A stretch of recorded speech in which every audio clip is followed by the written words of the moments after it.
Members of BFW, what is up? This is Pepto-Bismol, your new leader, but Lord Bear is eternal.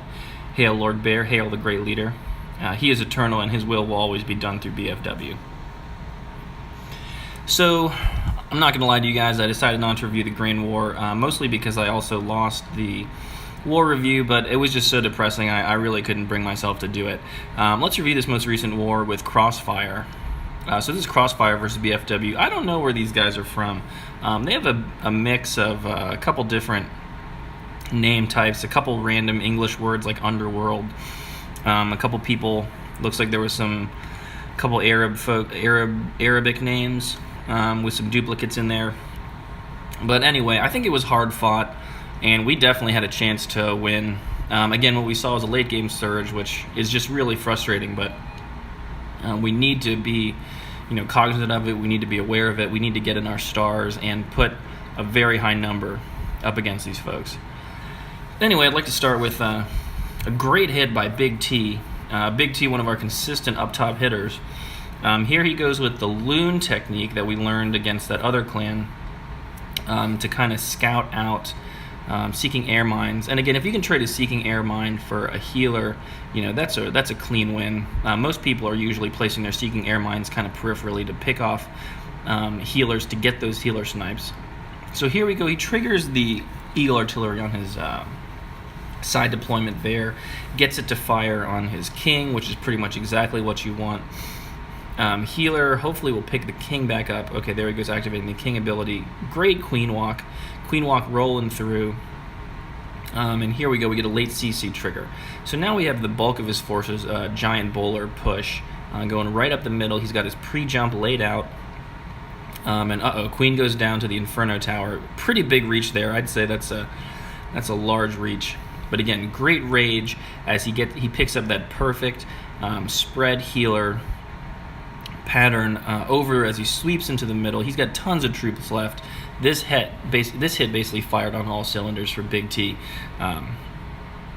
Can't argue that with that one bit. Again, great job all around.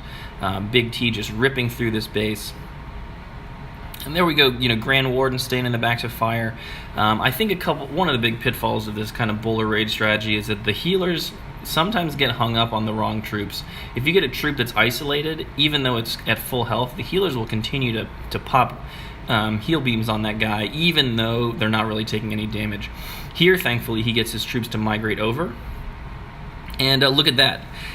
I don't know if that was on purpose or what, but he's got a little minion running around, punching all of the peripheral stuff. So great foresight there by Big T. And here we see the rest of his troops kind of sweeping inward. The healers get hung up on the witch, but it looks like he's got more than enough firepower to go through with those giants. Giants bust the wall. Let's speed it up a little bit here. Giants bust the wall and get to that first cannon, sweeping across. Grand Warden goes down. All that's left is one measly archer tower. And that is a great hit by Big T for an up top 3-star hit. Well done. Coming in next, let's take a look here. Oh, here we go. We got Zeke. Old man Zeke again. Such a consistent player. I know he's been struggling to get his war hits in, been busy in real life. That's totally fine, Zeke. We forgive you. Here we go, automatic queen pop right into the CC. That's always great. Again, when you can trade a rage for a CC, that's a clean win. So here we go, popping good poison. He's got the rage coming in. I'm going to say as a personal thing, I really like the upgraded cannon fireball shot. The other thing that I really enjoy on defense is that mega mortar shot too. Oh, there we go, we just saw one. The flaming mortar shell's pretty legit. Your clan leader definitely has a fondness for those. But anyway, here we go with the main body of the hit. Witches go down. Golem is in there, so he's actually doing a single golem witch bowler. Now, this is a pretty solid loadout. And the golem there, tanking mostly for the queen, is able to keep the healers focused on the queen. I think that was really the key part of this hit. Golemites come out, again, just taking up tons of damage. And here we see his forces kind of split into the counterclockwise and clockwise hits. Looks like his clockwise hit, his heal is pretty decent there. We'll see if he's able to overcome and get to that Inferno Tower. But really the bulk of the action right now is he's decided to focus on his counterclockwise troops down at the bottom, and they're doing great. They're tearing it up. Those are the ones that have the healers. It looks like the healers are transitioning really nicely between all the different bowlers, and that's really what you want to see. And he's got another golem in there too.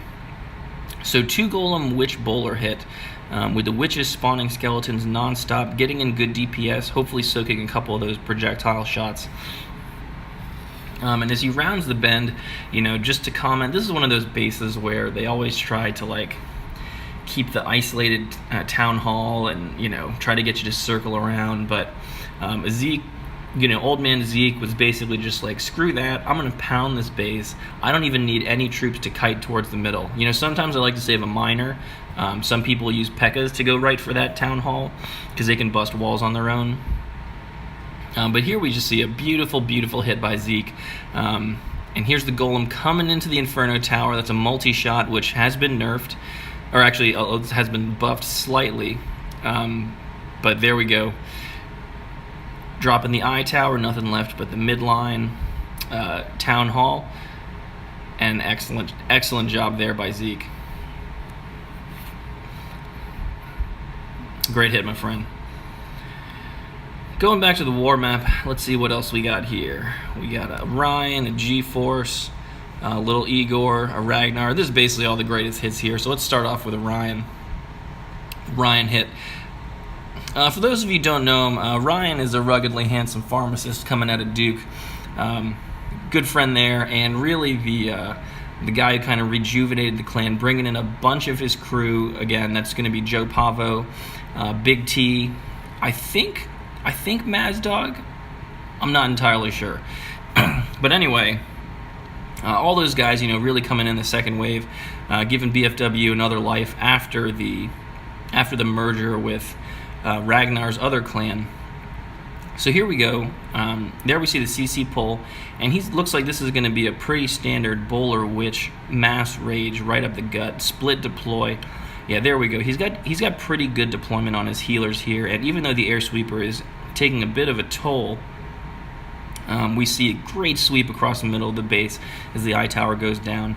I see this double jump has become fairly popular with the bowler sweep, and I can't fault it. You do feel like you have a lot of rage and not as much troop movement. So I think if you get that second clan castle spell slot, then totally reasonable to go with 2 jumps. But he gets great sweep all around, pops his queen ability just in time. I think that's really what made this, really a great heads-up play by Ryan, popping that queen ability.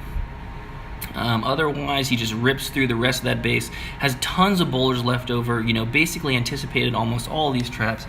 Great deployment of the Grand Warden to cover his troops from the CC. Really just a masterful job all around. Again, great job, Ryan. Great hit, and we'll just watch you drop this one last X-bow to remind us of the good times.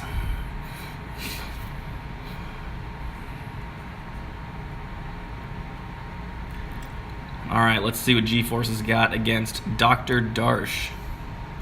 I think it's very unlikely that Dr. Darsh is an actual doctor. Maybe it's DR, standing for Dominican Republic Darsh. Again, really tough to say. But, here we see one of these manicured bases. God, these things suck. He's got some kind of weird, low-level point defenses, followed by a low-level Eagle artillery with no infernos. This is a tough hit.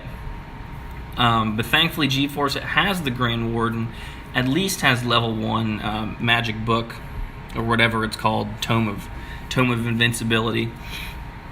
And here we go, starting off the Archer walk after he plays into the baby dragon pop.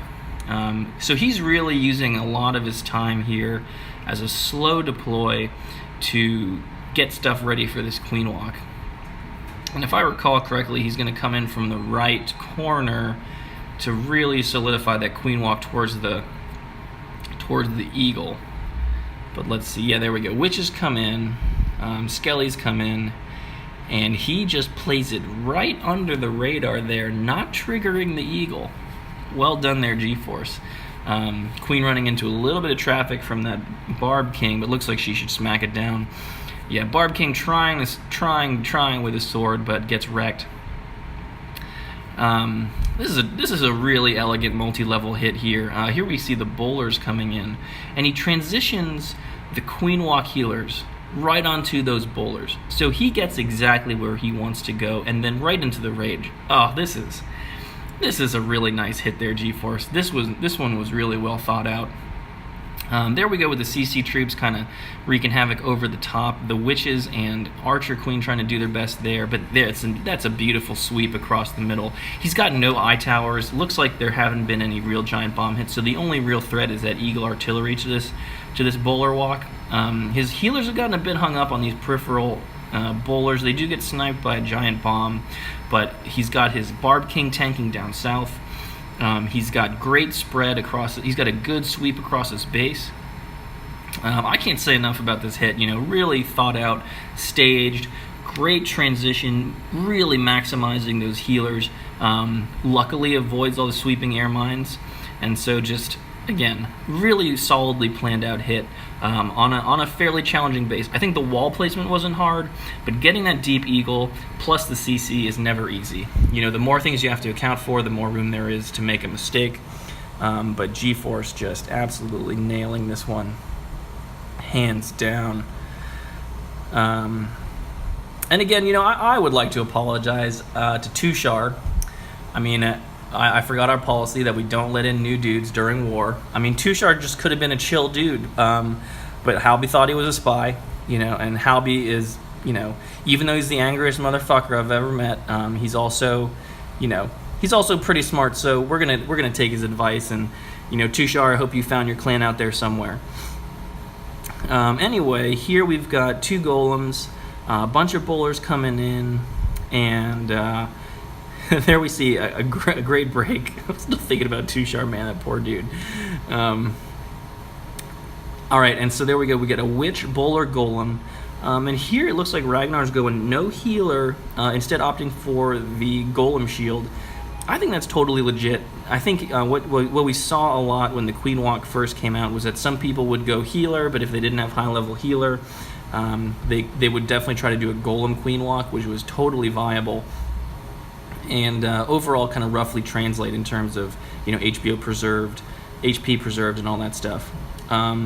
So I think he gets a couple troops to bite on that jump, but not enough. And his forces are fairly split between the counterclockwise and the clockwise group. Looks like he's going to be favoring the clockwise group for now because that's where his queen is. But let's see. Yeah, there we go. That heal kind of tells you which group he's favoring, and I think that was the right call. His top is kind of evaporating, even though it had a fairly decent witch force. But the magic is that, that golem was just pure magic, and the king plowing through the middle, absorbing every single one of those giant bombs. I think that was really the trump card that this base had to play, was the really, really challenging mid base, and Ragnar was actually able to completely circumvent those defenses and get right into the heat. And get his troops in the right place, avoiding the big hit. There we go, just pops his tome because he can. A little bit of an FU to Mahmud Kishta. And again, that is a great play by Ragnar, great hit. Really showcasing, the different and diverse attack strategies here. Finally,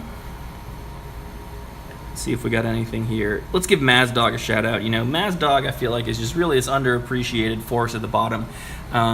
Really selfless with his hits, always doing what the clan needs him to do. Very consistent. So Mazdog, here you go. Here's your moment to shine against H. Fuda. H. Fuda's base, again, you can pretty much tell this is one of those super manicured min-max bases. This is probably a double account from someone else in the clan. I don't think he has a single defensive structure. Oh, well, no, hidden Teslas. I take that back. Let's see what's in the CC, because that's really the only other thing that could potentially ruin Mazdog's day. I hate to buy into the whole manicured base phenomenon. I mean, I think that the algorithm, typically tends to screw us, and the Asian clans are usually the ones who figure this stuff out more so than anyone else. Again, we tried manicuring our bases with a lot of us going to 10. We tried big walls, and none of it really worked. I think that for the bang for my buck is that I just don't think I'm ever going to build an eagle, and until really late in the game. I'm going to max my heroes, max my walls first. But I mean, we're a fairly chill clan. I think the name of the game here is just to play the game you want, the way you want to play. You think the Eagle Artillery is badass? I mean, go for it. I think put a little bit of thought into the whole overall process, but for the most part, I personally won't fault you if you just want to, do some crazy stuff or do some conservative stuff. Oh my gosh! Well, that dragon just got eaten alive by every single air defense. Looks like he ended up building 4 max level Teslas. This one could be interesting. So here we go. Mazdog's got some Valks circling the side. Hasn't been able to jump to the middle. Went with lightning, no rage. Ooh, giant bomb goes off. That's no good. And can he take this out? Okay, so he's got the healer. He pops his lightning. The Giants look like they're just getting shredded by the Teslas. And Earthquake, that's a timely Earthquake there. His Barb King hanging in there, and he's got the Queen Walk going. Queen's on the Town Hall, not ideal. Oh, but there we go. The healer's transitioned over to the Valks. He should be good. Yeah, there we go. Woo! Well, good hit, Mazdog. Way to hold on to the ball as you're heading towards the end zone. And again, don't fumble it until you cross the plane. Well done, sir. Great hit. Thank you for all that you do for the clan. Again, not the result that we wanted, but I think we fought hard. I do want to point out here, though, that Ragnar, the war leader, was the purveyor of our absolute nastiest win over Inner City Firm. Again, we had 100% destruction. We had all 30 stars, 30 out of 30. I think one of our best wins. And so I know it's been a little bit rough. I mean, these are lean times. I'm gonna encourage every war leader to take the group that they want to take in. Again, there we can see that loss to that Asian clan, 46 to 57. But for the most part, we'll just keep trucking along, and I think if we pick up these 50-50 shots, then we should be in a much better place. Watch the surge, keep those healers on the bowlers, and good hunting, everybody. Pepto out.